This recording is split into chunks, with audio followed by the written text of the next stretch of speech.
Oh, hey, we're a lot. Some of us more than others, I think, right now.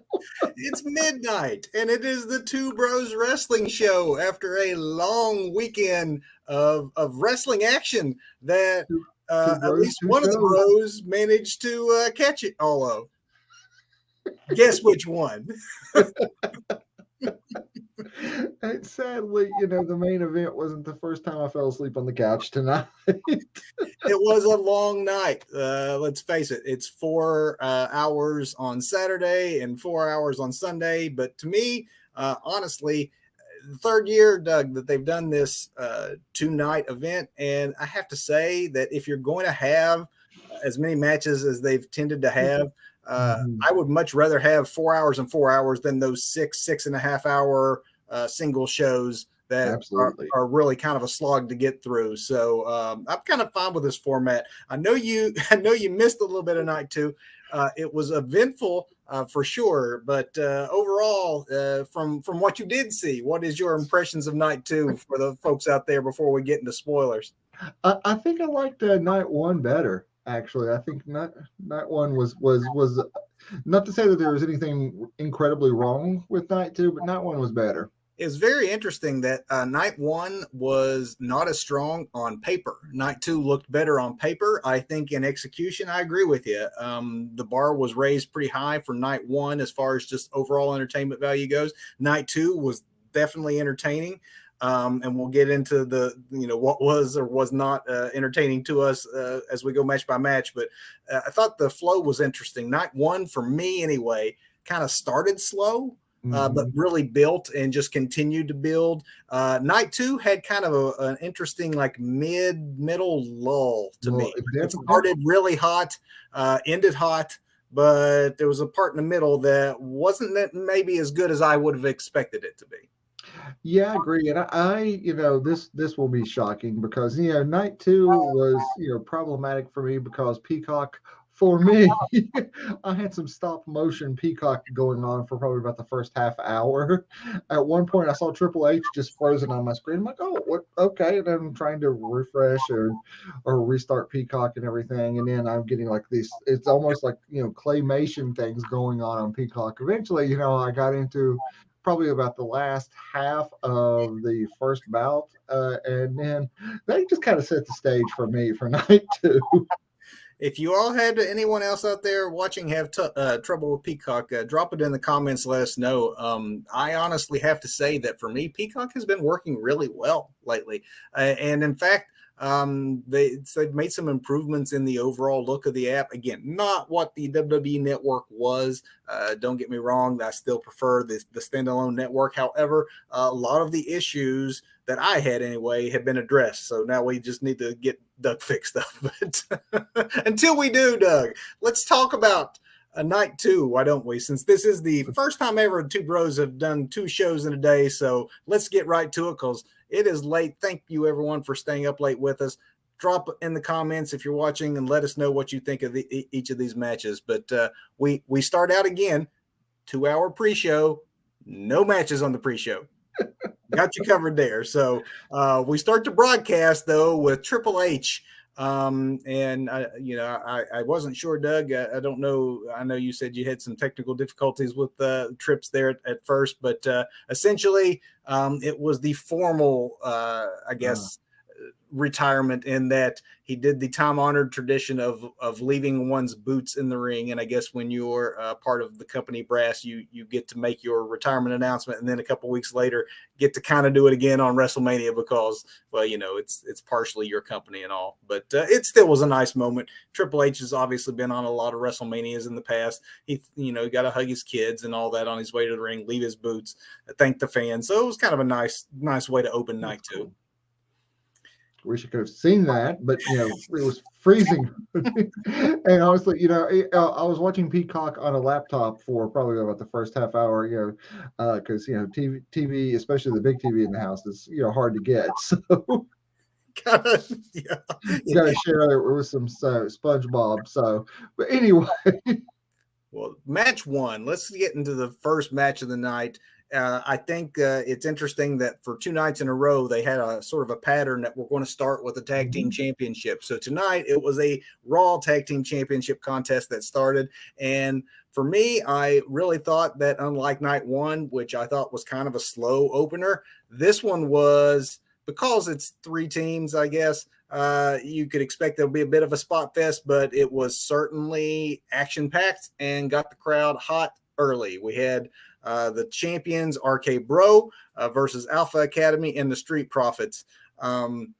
Doug, I don't know what you thought about this one, but man, Montez Ford is going to be, I mean, between he and his wife, that might be the most athletic couple in the history of professional wrestling between the two of them. Man, I call it the back end of this. When I finally was able to acquire the actual TV and launch from the app, because the app does work fine, but Peacock on my laptop, it stopped motion. But my goodness, Montez Ford flying through the air. I love that crazy spot that he does over the actual turnbuckle.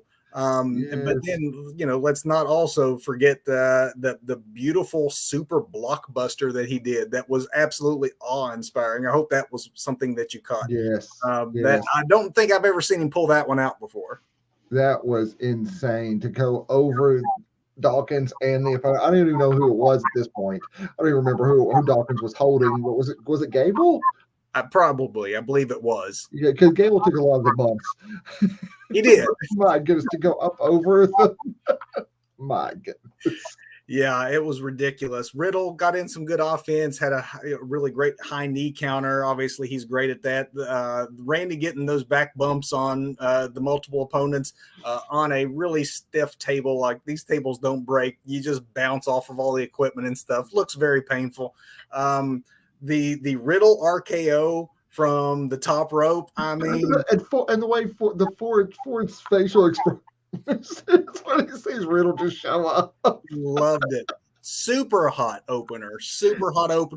Really kind of surprised, though, in some ways that RK Bro comes out on top, because they seem destined to be a short comedy program. Who would have imagined that a year plus, there's no end in sight yet for the RK Bro tag team, and from the reactions of the crowd, there really is no need to end the tag team at this point.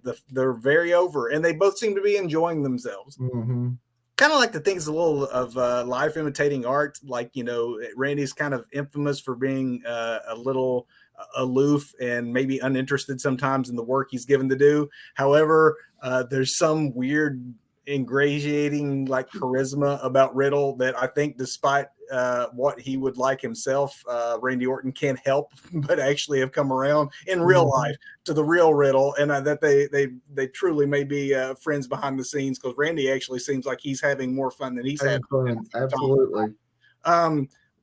Maybe we should point out too that at the end of this match, it does seem as if we might be seeing the very first program that they have established for Gable Stevenson, and I honestly, trying to work with against Alpha Academy and Chad Gable, probably a good way to get an amateur wrestler involved in the main storylines. Yep, absolutely. Bring him into the ring, and an immediate program with Chad Gable and Gable Stevenson. This is where we're going. We'll see more of this probably tomorrow night. Probably tomorrow night on WrestleMania. Or actually tonight at this point now.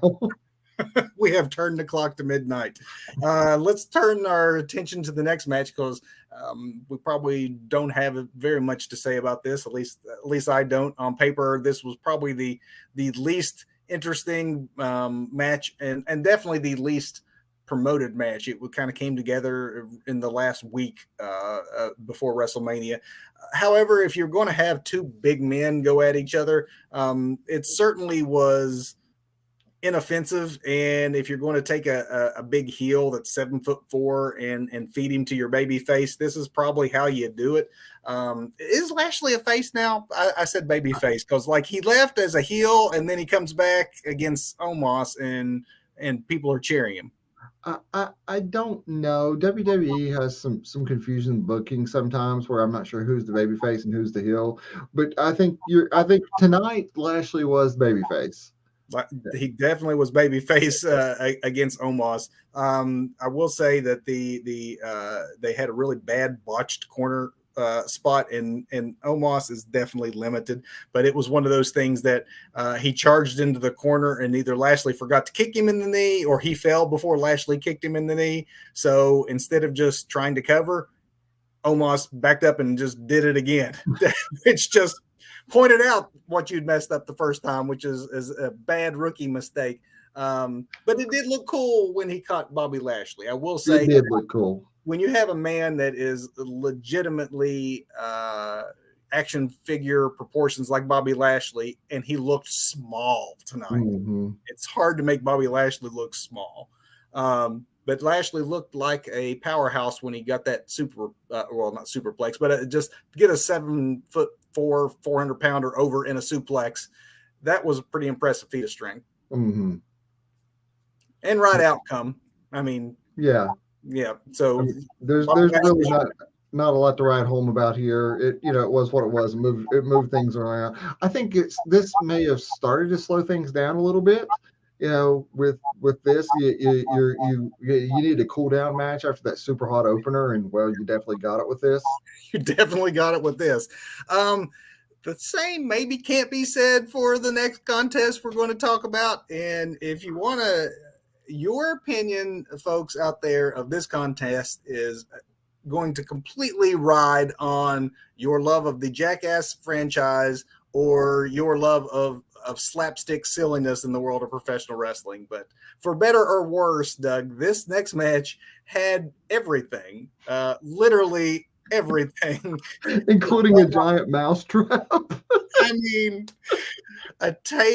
you have all the standard things you would normally find under a wrestling ring, such as cookie sheets and tables, but then mousetrap tables, bowling balls. I don't know. I don't know where or why where the giant hand came from, or why Sammy didn't see it as he ran right into it and got slapped by it.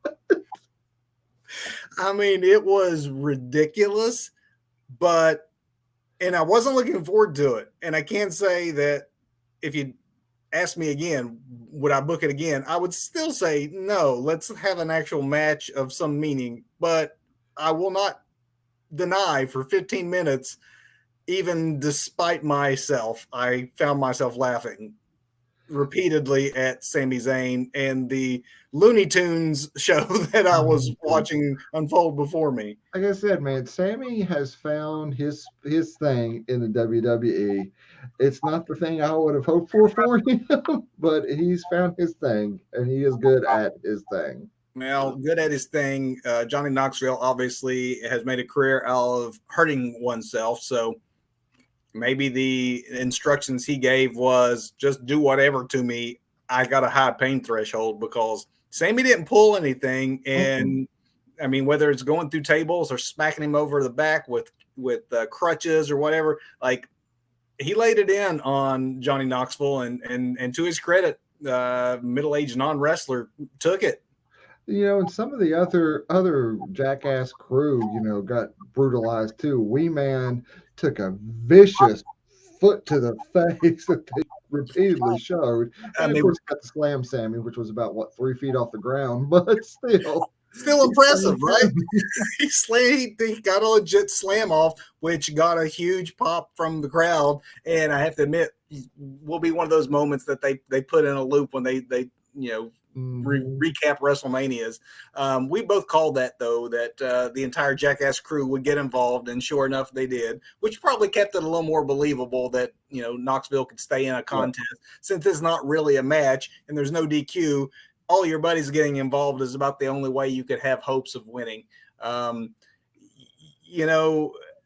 what it was, it did get a "This is awesome" chant. I mean, going in the crowd was actually eating it up. And if the idea of sports entertainment is to mix in between some of the sports field matches, the entertainment section, that was what you got for 15 minutes. Whether you loved it or loathed it, it was it was definitely a thing. It was the thing. It was a thing that happened at WrestleMania. It was a thing that happened at WrestleMania. Let's go. Actually, I would say too that it went longer than I anticipated that it Yes, would go. it And definitely did. maybe a little too long, but again, everyone's taste may vary on that. Women's tag team championship match though was what had to follow up that silliness. And much like the men's multi-person match, and this happens a lot at Mania with the multi-person matches, they tend to be maybe a lot more spot fest than actual any through line through this match. I actually like the men's match on this night better because I thought that with the addition of 4 tag teams to this, and I guess I should say that we have new tag team champions. Doug, you and I called this one correct. Naomi and Sasha beat Liv and Ripley, Natalya and Shayna, and then the champions were Carmella and Zelina. I thought it was a little chaotic, whereas the first one was spot heavy. It still had a better flow to it. I thought it was maybe not as cohesive, but I did like it was fine, and I like the outcome. And I think that Naomi and Sasha have a chance if they stick with this tag team for a while to be a really good tag team. I like that finisher that they pulled out. That finisher was amazing, especially how they both roll the opponent over. Yes.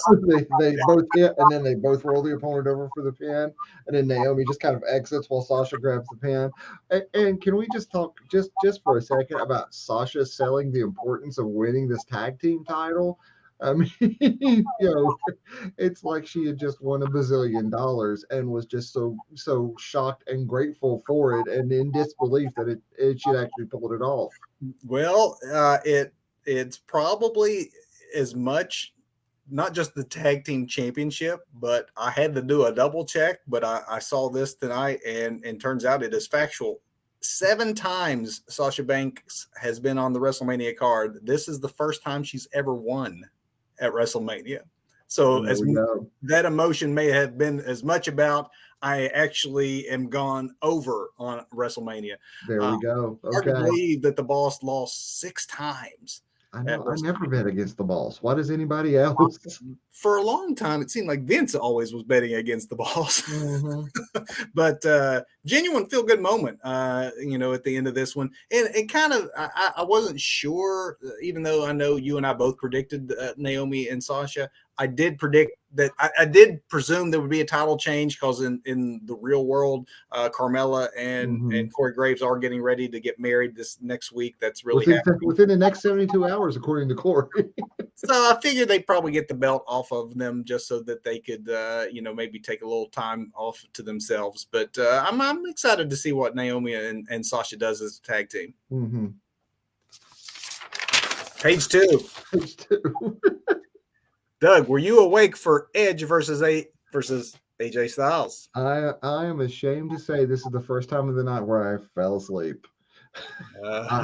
Edge comes out, AJ comes out, I wake up, and I'm like, wait, what did I miss? Why is person X standing with Edge? What just happened? So you saw the intros? I saw the intros at the end.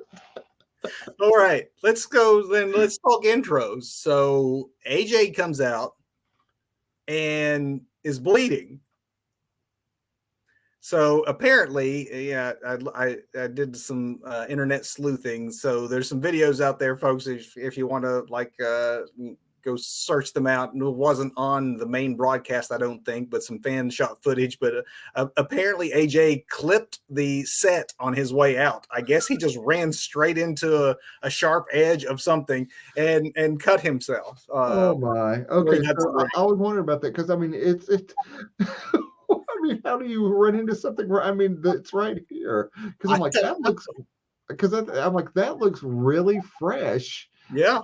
And he's walked through the ring and he's like doing this. I'm like, did he get in a real fight backstage, or what? Did I miss an angle like a right? That's what I was thinking or something. No, he just apparently ran into the stage. Hey, it's WrestleMania, man.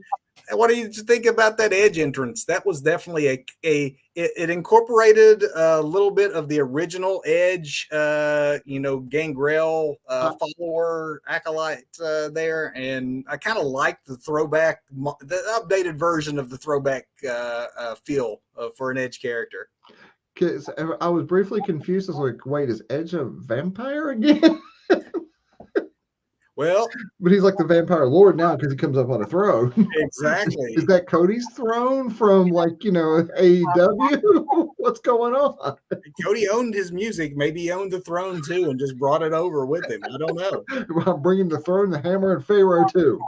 Everybody's coming over. Well, I know you missed much of the match. They had a really great opening sequence of counters, a slow build at first, which for me, when I am really looking forward to a match and I see them start out slow, yes, it gets me excited because I'm like, all right, they're planning to go long, which they did. It was about 24, 25-minute match. The story, though, that started getting told as the slow build started was AJ's shoulder and Edge's knee, and each of them were working on each. It was more mat based than I expected it to be, with a lot of the counters and trying to lock a knee bars and that sort of thing. There was a great suplex by AJ from the top turnbuckle onto the ring apron of Edge. That one looked good. There was a spear dodge that when he dodged the spear, AJ came back for a Styles clash, which was the first real believable near fall. They had several that I think they wanted the audience to feel like, oh, could this be it? But it just was too early at that point. And if it seems like it's faint praise, because it was good, but maybe because of the two men involved and the fact that they'd never met and the fact that it's WrestleMania and the fact that you think they might still tonight and maybe even the whole weekend, I was waiting for that second gear that I don't think the match actually got to. I was wondering if I missed that, because I'm wondering if this is more about an angle at the end of the day. We had a potential legendary WrestleMania match, but it leads more to an angle and what's next for Edge and his rumored faction that apparently is happening. I think that Damian Priest, with the kind of character that he has, with a mentor like Edge, who had come up under a Gangrel and maybe is bringing a little bit of that, without maybe as much of the overt hokiness to it, but just a touch of that evil background. And now I'm the leader and shepherding in a new generation of, Damian Priest. I mean, that character itself has a bit of a metaphysical element to it, supernatural, if you would. But I don't know. I like it. I like the pairing, and I was fine for Priest making his appearance, but it's WrestleMania and it's Edge versus AJ Styles. Right. And it already, in my mind, was a 3-star level match when you thought these guys would be maybe having the match of the weekend. And then you have a distraction finish instead of an actual finish. It just, for me, I can't help it. I was actually a little disappointed. Yeah. So I should go back and watch it maybe at my leisure, but don't be looking for a 6-star match here. Do not. And then this next match, don't be looking for it at all, because you'd have a hard time finding it. New Day taking on Sheamus and Ridge Holland, a match that maybe was supposed to happen yesterday, and considering it went 2 minutes, I'm not sure why they didn't have room for it yesterday. And considering it went 2 minutes, I'm not sure why they found room for it tonight, but they did. And New Day lost the contest to the Sheamus and Ridge Holland, and it was too short to be memorable. And it made me think, are they running short on time? Like, why bother? Why not just cancel it and have it on Monday night instead, so they ran out of time?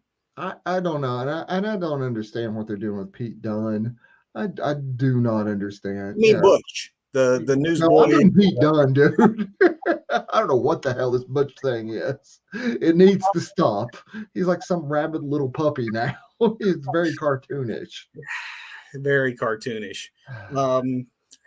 Well, maybe that's a good segue into what we get next, for better and for worse. So let's take this one in pieces, Doug, because did you see this next bit So of here's the thing, man. I sports and fall asleep entertainment? during Edge and AJ Styles. Wake up, see the end of that. See Priest out there. Then see this next thing with New Day and Butch and Sheamus and Yeah, Ridge Holland, yeah, the and then into wrestlers. this nonsense next. So there's definitely two parts to this whole thing. You have the first match, which was Austin Theory and Pat McAfee, which Pat McAfee won. And I will say, Doug, that by doing so, my theory from our preview show holds true. We had three celebrities. All three celebrities ended up winning their matches this weekend at WrestleMania. So if you're a celebrity out there and you wonder whether or not you have what it takes to beat a professional wrestler, you do. I'm looking at you, whoever it is that might be seeing this. If you have any fame whatsoever, take on a 300-pound fit man who has done this for his whole life. You're going to win. There's no way you So can lose. I'm thinking about this, man. Is McAfee really in celebrity territory anymore? Since he is an announcer, and yeah, I Well, I mean, mean, he is an athlete, I guess, and that's maybe something that you. I guess Logan Paul, you could argue, he's done some celebrity boxing kind of stuff, but he's definitely more an athlete than a celebrity. But he's also as known for his podcast, I think at this yeah, point as he is for his punting career and the like, and he does always when he's had these opportunities to get in the ring, he acquits himself very he well. does. He really does. Oh, Vince came out and did the intros for Austin Theory, so there's your I guess office seal of approval and that the boss makes an appearance. The Seven Nation Army intro for Pat McAfee really got the crowd pumped up. The very sports like intro with the cheerleaders. a very stadium song there to get 80,000 sports fans in a giant stadium Rocking. behind McAfee. Very cool touch there. Yeah, very cool touch. Really early on, a Hurricanrana busted out by Pat to show that he puts in the work, which Mm-hmm. he definitely does. I liked him calling his own match when the fight went out to ringside. Showing that I can do both things at the same time. Putting on the headset and calling it, that was pretty cool. The Swanton, even though it was a miss, it was still impressive that he even tried it. I mean, and looked good doing it. The crowd, it should be said, was eating it up. And it had to be for a lifelong wrestling fan like Pat McAfee. 80,000 people with that reaction right before he did that swanton with him trying to get him going and things. You just could see the joy beaming off of him as he was living this dream moment. And yeah, I'm getting ahead of myself here, but there was also joy beaming from someone else a little bit later on. but I don't want to get ahead of myself with that. Well, the only last thing I will say about the main segment is then the move of the night from Pat was that backflip off the top rope, landing on his feet and then springing back up to the top rope in one leap and going into a superplex. Beautiful sequence, which would be pretty much what leads to the beginning of the end for Austin Theory. The trained professional wrestler, former Evolve champion, young gun, the next big thing. Vince McMahon's chosen man at this point in time. Apparently, though, he still cannot beat a football punter, mostly announcer. However, that is not the same case when it comes to 80-year-old men. Although he is fit and vicious, man. I mean, the guns on Vince McMahon, even at this age. Doug, what did you think about poor Pat having to sell those clotheslines or whatever the heck that was, that oddly muscular yet still somehow flabby, odd looking? Like Vince just looks odd. I don't know if it's Botox or what. Like his face doesn't move quite right anymore. Right. He does look like there's been work done or there's continual work being done, and you're right because He's odd looking now. He is odd looking, and I really wonder at this point if in Vince's mind, if hey, we're going to be in Texas, your name's Austin Theory. I've got this idea for an angle where we get Stone Cold Steve Austin to return to Texas. If we can do it, then here's Vince's long-term storytelling. Yep, just to maybe. get proof for it, because your name's Austin too. And how about that weak punt? The week, I mean, the clotheslines were bad enough, and then when he decided to show off his lack of football skills by the punt into Pat McAfee, which McAfee had to then sell and somehow managed to get pinned. I mean, even with a bit of Austin Theory interference, the idea that this aftermatch match went Vince's way is a little hard to just suspend your disbelief. Yeah. I mean, I think you can almost make the argument from a storytelling perspective that Pat McAfee is holding back because this is the boss. And then there's that moment where McAfee's like, all right, screw it. Let's go. If we're going to do this, we're going to do this. Then you get that theory intervention there. But I mean, that takes a lot of mental gymnastics to make that storytelling work. If there's one thing you could say, obviously Pat is a gamer and had a good showing against Theory. That part was good. The selling so much for Vince McMahon bordered on the ridiculousness, but that was really the bridge to get to the moment of Stone Cold Steve Austin, Vince McMahon, the feud that defined an entire generation of professional wrestling. That nostalgic pop and then that callback. Almost made the ridiculousness before it worth it, because that part was great, all up except for that horrendous sell of the. I mean, Theory did a great job. Theory did a great. Within a matter of minutes see the best sell of a stunner and the absolute worst sell of a stunner, and Stone Cold laughing the entire time. Because as close as they are, and knowing the age and the abilities at play here, Austin knew going in, this stunner is going to look like crap. Vince dropped before the stunner even was delivered, and then Austin had to stand him up to lean him into the ropes to then just have him kind of just drop down. And I think it just was cracking Austin up, because if anyone had fun at WrestleMania this weekend, Stone Cold Steve Austin had absolutely. And before Austin's music played, Theory's music played, and Vince reacts to it first. Did you notice this? Yes. And I'm like, does this crazy old man not recognize this kid's music? He doesn't. And then I was like, oh wait, was did he think that was Stone Cold's music already? There's no glass breaking. I think he was expecting a run in, like who is this coming? And without thinking, like, oh yeah, that's your music. Because I noticed the same thing, the look on his face. And then Austin, of course, got more beers and celebrations, and Pat McAfee got a moment with Stone Cold, and then got stunned by Stone Cold. Did a better job, obviously, than Vince taking that stunner. Yeah.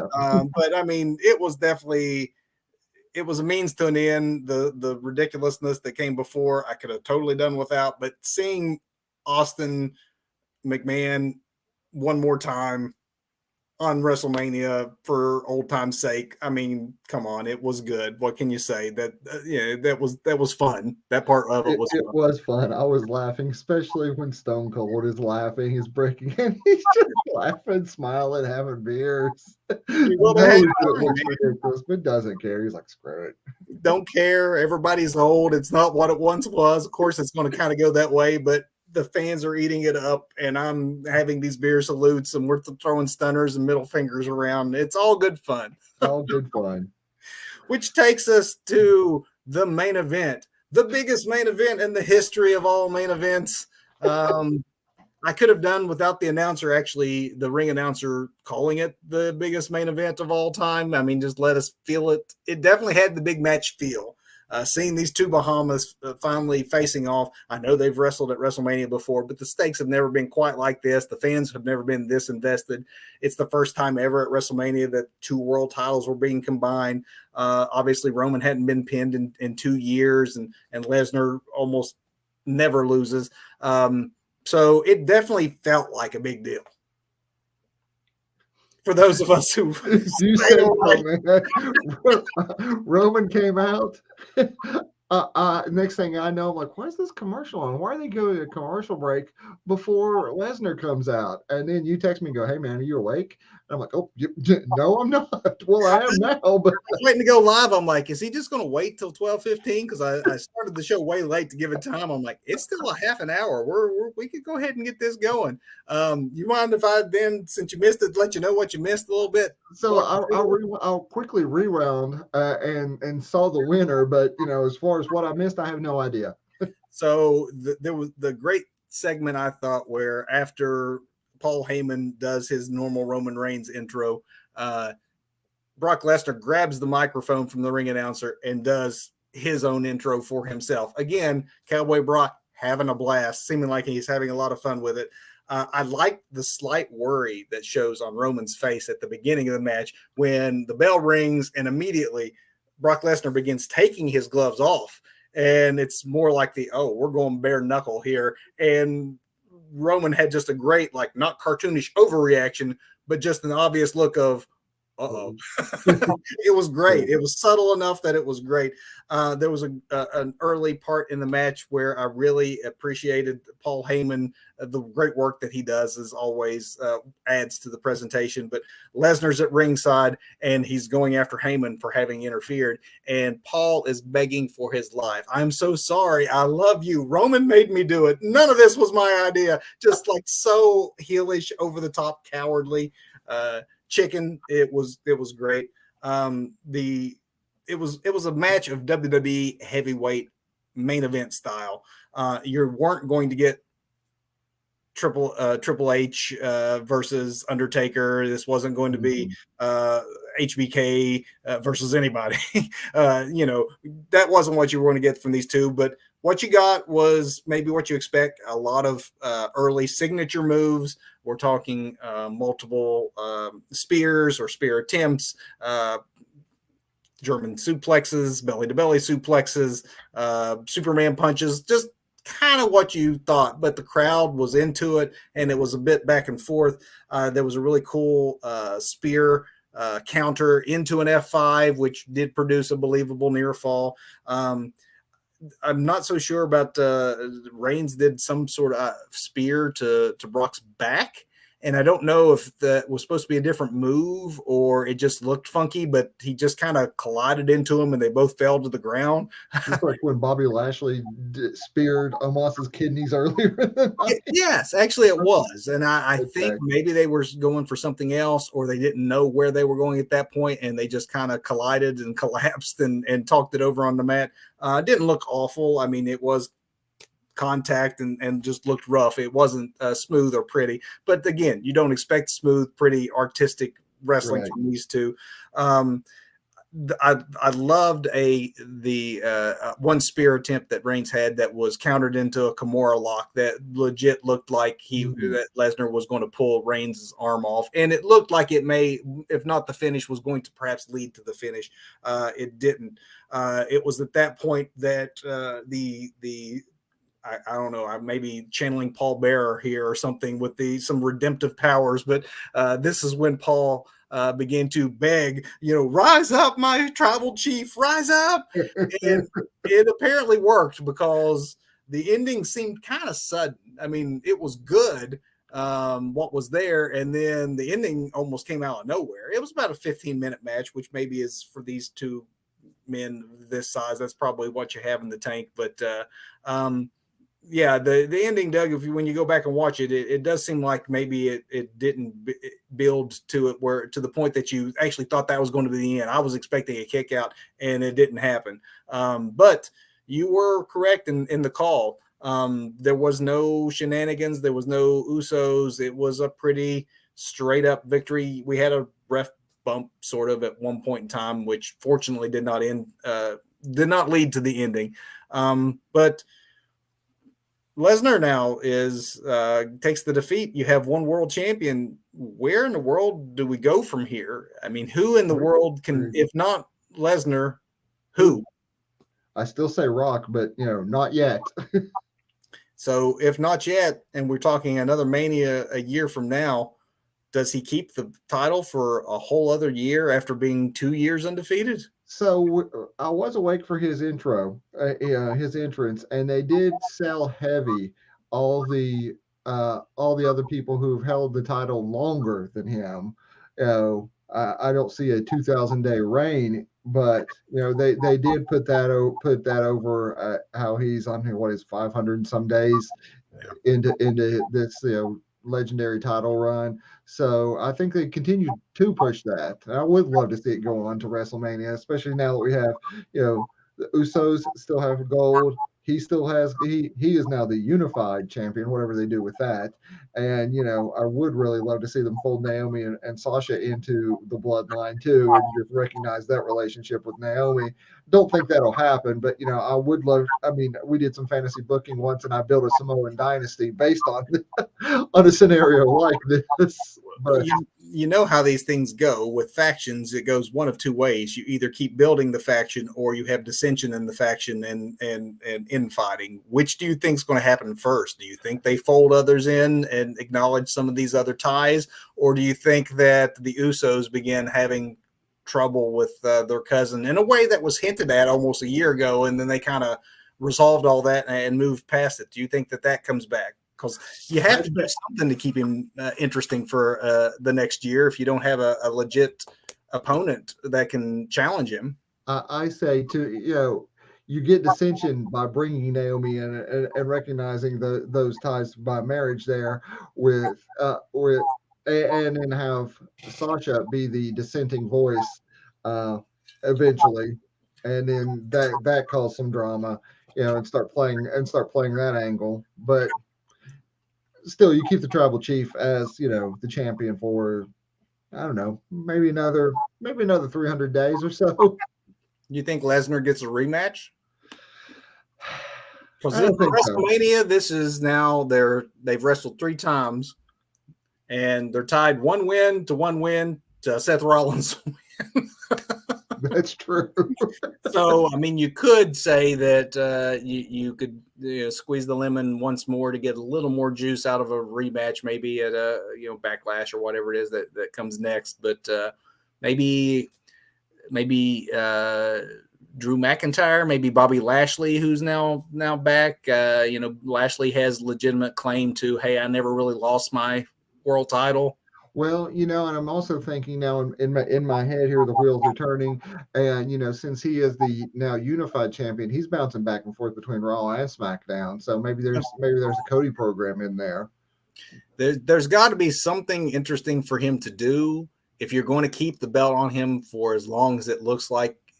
I mean, one of the reasons I had picked Lesnar is I just thought that, okay, you can still have Reigns lose and still be back in a world title scene in plenty of time to meet The Rock next year's WrestleMania. Because surely you can't keep it going and keep it interesting since you've really ran through everybody that you can think of. But now that you can bounce back and forth, you can get a month or 2, I guess, out of a Lashley.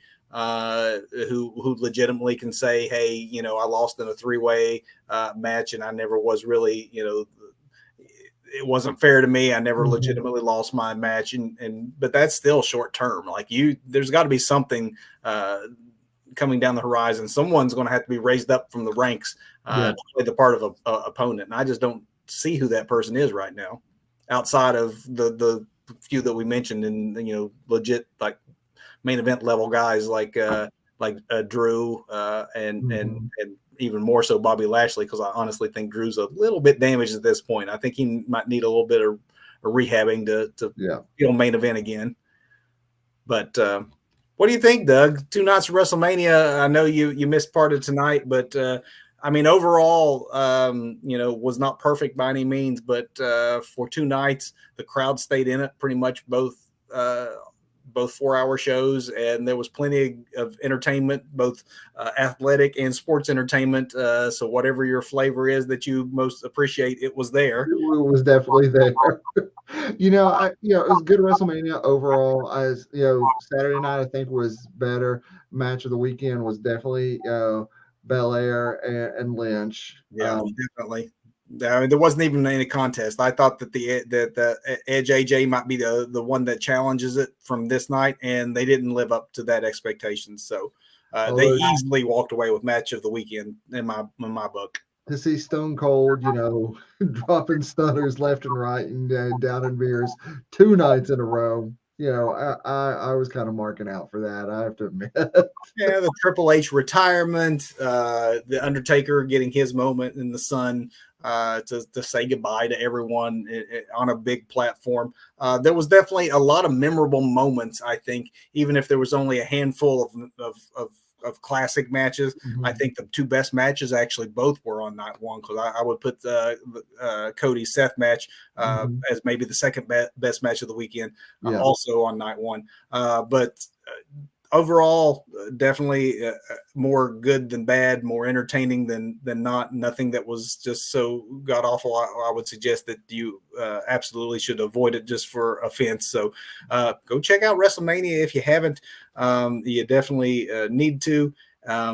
But Doug, we've not only done 2 WrestleMania broadcasts today, but we've spent a month on WrestleMania. So I know, to help cleanse your palate from WWE programming and to keep you more engaged and awake, we're going to start talking AEW next week. How about that? Yeah, I mean, if Cody had been on night 2, I'd been awake all night. And since we had Cody, and AEW Cody on WrestleMania, so I got my AEW fix this weekend. It was a good show, but we have definitely, as one should when it's the centerpiece of the wrestling calendar, we devoted a lot of time to WrestleMania. We hope everyone out there has enjoyed our WrestleMania coverage. Thank you for following along with us as we've been live on YouTube. And so we'll probably be back live on Facebook starting with next week's show when we're on our normal time, back at 8 o'clock. On Sunday night, and we will be talking AEW, Doug, and the following week we'll be talking sort of, maybe I guess we'll say AEW light now, and talking Ring of Honor. So the next 2 weeks at least. Developmental, maybe AEW's NXT. We definitely have some really cool roster shows to talk about, because next week we're talking about cuts to the AEW roster. We're making hard decisions on, with all the talent that's out there and all the talent that's being brought in, who we feel is maybe unnecessary for Tony to keep on. And then the following week, we're going to look at more suggestions for Tony, and that's what we think should be done with the new Ring of Honor. Now that we know the ownership, now we can talk a little bit about direction. So we're going to have 2 weeks of fantasy booking, which we know all wrestling fans love. Absolutely. Doug? I'm going to bed. Thanks for watching, everybody. Thanks, everyone. See you next week.